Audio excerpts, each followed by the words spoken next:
An equation is in slope-intercept form if we can write it as something like y equals mx plus b, where m is the slope, which conveniently we already have for our equation, and b is the y-coordinate of the y-intercept. Since we have slots for x and y in our equations, and we conveniently already have 2 points that we know can belong in those 2 spots, we can use either of these points and plug it into the slots for x and y.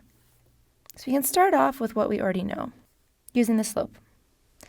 I'm going to use this point, 100, 1200, and plug 100 in for x and 1200 in for y.